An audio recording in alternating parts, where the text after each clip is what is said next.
How do we get here? How do we get to a point where the idiots take to the streets, the idiots then are able to metastasise their lefty cancer into something that can eventually make its way to Parliament, which eventually looks the other way when bad things happen, which eventually pressures the more established political parties to continue to look the other way? Like when you take over an entire city block, 6 city blocks, and then it's called the Summer of Love.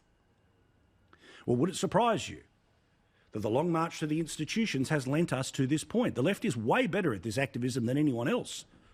While others were sitting back being relaxed and comfortable, universities eventually got to the stage where they rejected a study about Western civilisation.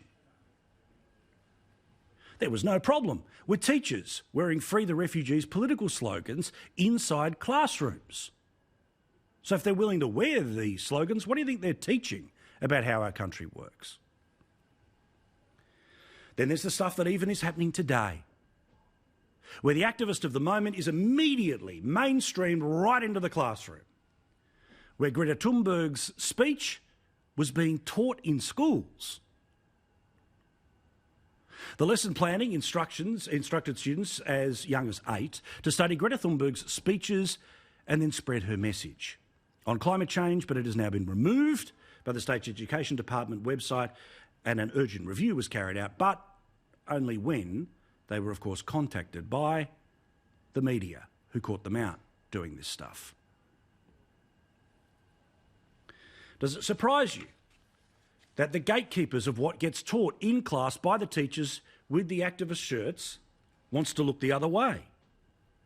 In New South Wales, the bloke who used to run the ABC runs the Education Department in New South Wales. What did he decide to spend $100,000 on? We learnt this last week. Cultural health checks. This is at the same time as public schooling is going backwards in places like New South Wales. In New South Wales, we learnt today that fewer students are going to class, completing their HSC or landing jobs after leaving school, according to a new report which came from the Department of Education. Yet what did they spend $100,000 on? A cultural health check to make sure that the bureaucracy was running the right way. The number of senior students who complete Year 12 has fallen for the second year running and is now at about 72%. It's worse now than 2013 levels. Only 1 in 3 secondary students turned up to school at least 90% of the time last year. And here's where it all comes together.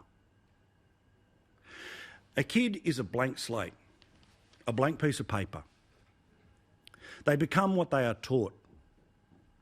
And in the same way that attitudes of racism could well take root because of some of the things that are said at home or the truths that are not told in classes, when activism parades as education, you don't fight back.